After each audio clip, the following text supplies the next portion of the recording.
નમસ્કાર દોસ્તો, સ્વાગત છે આપ સર્વનું તમારી પોતાની YouTube channel ocean coaching classes પર।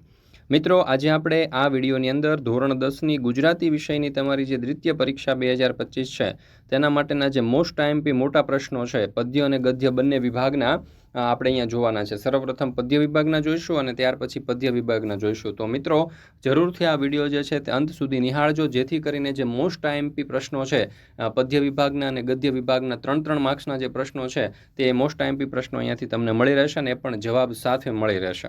તો જુઓ, નીચે આપેલા પ્રશ્નોના 10-12 વાક્યમાં મુદ્દાસર ઉત્તર લખો। પહેલો સવાલ, હું એવો ગુજરાતી કાવ્યમાં કવિ પોતે ગુજરાતી હોવાનું ગૌરવ કયા કયા કારણોસર અનુભવે છે? તો અહીંયા તમે જોઈ શકો છો કે આખો પ્રશ્ન જે છે તેનો ઉત્તર આપણે અહીંયા ખૂબ સરસ રીતે તમારી સમક્ષ દર્શાવેલો છે। મિત્રો, ધોરણ 10ની ગુજરાતી વિષયની આ જે પ્રશ્નપત્ર છે, આ પ્રશ્નપત્રના સંપૂર્ણ સોલ્યુશનની પીડીએફ તમે માત્ર 10 રૂપિયામાં મેળવી શકશો। નંબર પણ તમને આપેલો છે। બીજો પ્રશ્ન છે, વૈષ્ણવજન પદના આધારે વૈષ્ણવજનના લક્ષણો જણાવો। તો આ પ્રશ્નનો ઉત્તર પણ અહીંયા તમારી સમક્ષ રજૂ કરેલો છે। આ સમગ્ર સોલ્યુશનની પીડીએફ મેળવી લેજો મિત્રો, જેથી કરીને તમે સમગ્ર સોલ્યુશન જે છે તેનો અભ્યાસ ખૂબ જ સારી રીતે કરી શકો। ત્યાર પછી ત્રીજું છે, વતનથી વિદાય થતાં કવિએ અનુભવેલી વેદનાનું વર્ણન કરો। ચાલો, તો અહીંયા તમે જોઈ શકો છો સરસ રીતે આપણને દર્શાવેલો છે પ્રશ્નનો ઉત્તર। ત્યાર પછી ચોથો મોસ્ટ આઈએમપી પ્રશ્ન છે, વતનથી વિદાય થતી કવિની વેદના તમારા શબ્દમાં વર્ણવો। ત્યાર પછી પાંચમો સવાલ, કિશોરીને કાવ્યનો ભાવાર્થ, તો એ પણ આપણે અહીંયા દર્શાવેલો છે। ત્યાર પછી છઠ્ઠો સવાલ, દિવસો જુદાઈના જાય છે ગઝલમાં ગનીની મનસ્થિતિ તમારા શબ્દોમાં વર્ણન કરો, તો એ પણ અહીંયા દર્શાવેલું છે। ત્યાર પછી સાતમો સવાલ, નરસિંહ મહેતા વૈષ્ણવજનના કયા કયા લક્ષણો જણાવે છે જે તમારા શબ્દમાં વર્ણવો, તો એ પણ દર્શાવેલું છે, અહીંયા તમે જોઈ શકો છો।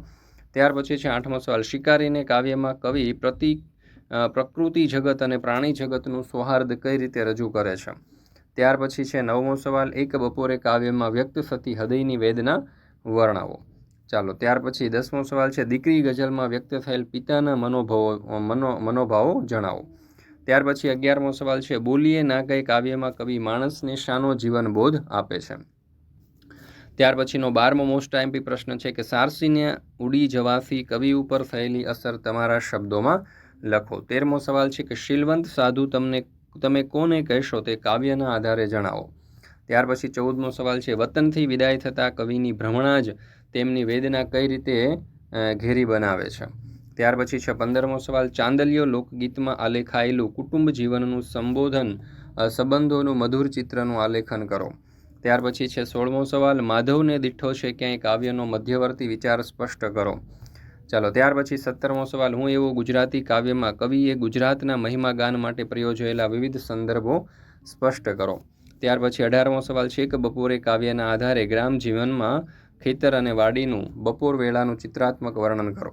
ચાલો, ત્યાર પછી ગદ્ય વિભાગ જે છે એ તમને અહીંયા ગદ્ય વિભાગ આપવામાં આવેલો છે અને ગદ્ય વિભાગના જે મોસ્ટ આઈએમપી પ્રશ્નો છે તે એમાં 19મો સવાલ, આખરે તો શિક્ષણનું ધ્યેય બાળક ઉમદા માણસ બને તે છે, આ વિધાન વિગતે સમજાવો, તો એ દર્શાવેલું છે અહીંયા। ત્યાર પછી 20મો સવાલ, માનવ અને પ્રાણીની પરસ્પર પ્રીત ઘોડીની સ્વામી ભક્તિ પાઠને આધારે વર્ણવો, તો એ પણ અહીંયા તમારી સમક્ષ રજૂ કરેલું છે। 21મો સવાલ, ચોપડાની ઇન્દ્રજાળ પાઠમાં રાતો ચોપડો ફાડી નાખવા પાછળ ભીખલાનું મનોમંથન કેવું હતું, તો એ પણ અહીંયા તમારી સમક્ષ રજૂ કરેલું છે, જોઈ શકો છો। 22મો સવાલ, રેસનો ઘોડો વાર્તાના આધારે બાળકના ઘડતરમાં અડચણરૂપ બનતા પરિબળોની ચર્ચા કરો। ત્યાર પછી 23મો સવાલ, ભૂખથી એ ભૂંડી ભીખ વાર્તાના આધારે કાળુની મનોવ્યથા આલેખો। ચાલો, ત્યાર પછી છે 24મો સવાલ, ઢેલ ઘોડીની વફાદારી અને ખાનદાનીની વિગત વર્ણવો। ત્યાર પછી 25મો સવાલ, ડાંગવનો અને કૃતિમાં આહવાના આદિવાસીઓ વિશે લેખકને થયેલા અનુભવો વર્ણવો।